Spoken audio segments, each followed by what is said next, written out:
Hello எல்லாருக்கும் வணக்கம் and welcome back to our channel. Nayanthara எடுத்த விபரீத முடிவு. அப்படி என்னடா விபரீத முடிவு எடுத்திருக்காங்க அப்படின்னு சொல்லி பார்த்தீங்கன்னா, கண்டிப்பாக இதனால் விக்னேஷ் சிவனுக்கும் நயன்தாராக்கும் ஒரு மிகப்பெரிய பிரச்சனையே வருவதற்கு வாய்ப்பு இருக்குது. அப்படிப்பட்ட ஒரு விபரீத முடிவை நயன்தாரா எடுத்திருக்காங்க.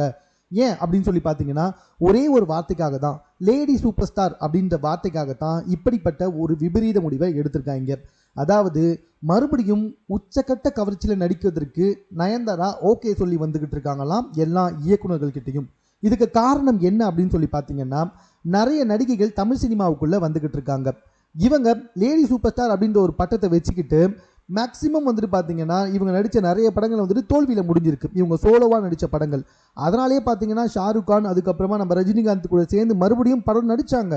ஆனால் ரஜினிகாந்த் கூட நடித்த அண்ணாத்த படம் அட்டர் ஃப்ளாப்பு.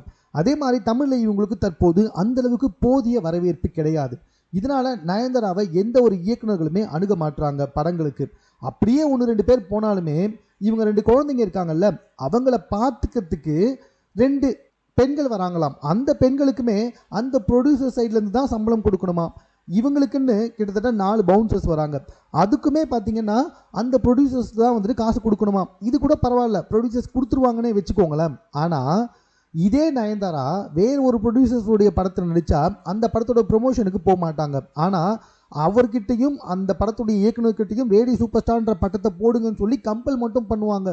இதுவும் பத்தாதுன்னு ரெண்டாவதாக ஒரு மானிட்டர் ஷூட்டிங் ஸ்பாட்டில் வச்சு இவங்க நடித்த காட்சிகளை வந்துட்டு இவங்களும் இவங்களுடைய அசிஸ்டண்ட்டும் உட்காந்து பார்க்கணுமா, அவங்களுக்கும் அந்த காட்சிகள் பிடிச்சிருக்கணுமா. இப்படி ஏகப்பட்ட கண்டிஷன்ஸ். இதனாலேயே இயக்குநர்கள் நயன்தாராவை அணுகதியை விட்டுட்டாங்க. அதுவும் இல்லாமல் 10 கோடி கொடுத்து இவங்களை புக் பண்ணி ஒன்றும் பெருசாக அந்த படங்கள்லாம் ஓடுறதே கிடையாது அப்படின்றதுனாலேயே நயன்தாராவை தற்போது வந்துட்டு எல்லா இயக்குநர்களும் அவாய்ட் பண்ணியிருக்காங்க. இவங்களா போயிட்டு பட வாய்ப்புகள் கேட்டால் கூட வந்துட்டு யாருமே வந்துட்டு கொடுக்க முன் வரதில்லை. இந்த மூக்குத்தி அம்மன் படம் கூட வந்துட்டு ஒரு சின்ன சின்ன பிரச்சனைகள் தான் வந்துட்டு போய்கிட்டே இருக்குது.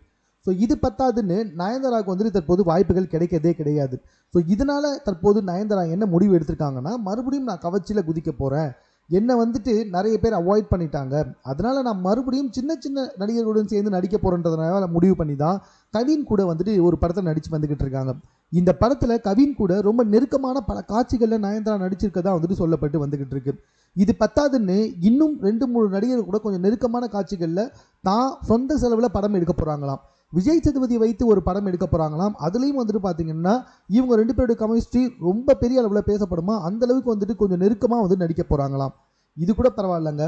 நயன்தாரா பல கம்பெனிகள் ஏறி இறங்கும் போது நயன்தாராவுக்கு வயசாயிடுச்சு அப்படின்றத கருத்தில் கொண்டு கொஞ்சம் அம்மா கதாபாத்திரம் அப்படிலாம் கொடுக்கப்படும் அப்படின்ற மாதிரிலாம் பேசப்பட்டு வந்துகிட்டு இருக்கு. இப்போ கூட பார்த்தீங்கன்னா தெலுங்குல ஒரு 75 வயசு நடிகருடன் வந்துட்டு ஜோடி சேர்ந்து நடிக்க போகிறாங்க நம்முடைய நயன்தாரா. இதனால தான் தமிழில் இவங்களுக்கு சுத்தமாக மார்க்கெட்டே போயிடுச்சு. இப்போ லேடி சூப்பர் ஸ்டார் அப்படின்ற பட்டமும் எப்போ போவோன்னே தெரியாத காரணத்தினால தான் மறுபடியும் தன்னுடைய கவர்ச்சி ரூட்டை எடுத்திருக்காங்க நம்ம நயன்தாரா. சரி, இது பரவாயில்லங்க. கவர்ச்சி ரூட்டை எடுத்தவங்க கொஞ்சம் யோசிச்சு பாருங்களேன். நயன்தாராவுக்கு கிட்டத்தட்ட இந்த வருஷத்தோட 40 வயசு முடிஞ்சு போச்சு. ஸோ 41 வயசில் கவர்ச்சி, அதுவும் 41 வயசில் 25 வயது நடிகருடன் வந்துட்டு கவர்ச்சியாக நடிக்கும்போது அது எப்படிப்பட்ட கவர்ச்சியாக இருக்கும் அப்படின்றது சுத்தமாக புரியவே இல்லை ஒரு பக்கம். ரெண்டாவது, இவங்க கவர்ச்சியாக நடிக்கிறது விக்னேஷ் சிவனுக்கு சுத்தமாக பிடிக்கவே இல்லையாம். ஆல்ரெடி வந்து பார்த்தீங்கன்னா நயன் ஸ்கின் ப்ராடக்ட்டுக்காக நம்ம நயன்தாரா உச்சக்கட்ட கவர்ச்சியில் வந்துட்டு ஆட் ஷூட்ஸ்லாம் பண்ணியிருப்பாங்க. இது பத்தாதுன்னு பாலிவுட்டில் ஏகப்பட்ட ஃபங்க்ஷனுக்கு வந்துட்டு பயங்கர கவர்ச்சியாக வந்துட்டு போயிருப்பாங்க. கூட வந்துட்டு நம்ம விக்னேஷ் சிவனும் போயிருக்க மாட்டார். அப்படி இருக்கும்பொழுது ஸோ நயன்தாரா மறுபடியும் சின்ன வயசு நடிகர்களுடன் கவர்ச்சியாக நடிக்க போகிறேன் அப்படின்னு வந்துட்டு தற்போது அனௌன்ஸ் பண்ணியிருக்கிறது இவருக்கு பயங்கரமான ஒரு கடுப்பை ஏற்படுத்தியிருக்கான். இதனால் இவங்க 2 பேருக்குள்ளே வந்துட்டு ஒரு சின்ன சின்ன பிரச்சனைகளே வந்துகிட்டு இருக்கான். அது மட்டும் இல்லாமல் பிஸ்னஸை பார்த்துக்கலாம் அப்படின்னு சொல்லி தான் வந்துட்டு விக்னேஷ் சிவன் ஏற்படுத்தியிருக்காரு. நயன்தாரா வச்சு ஒரு MLM கம்பெனி மாதிரி ஒரு பிஸ்னஸை ஏற்படுத்தியிருக்காரு.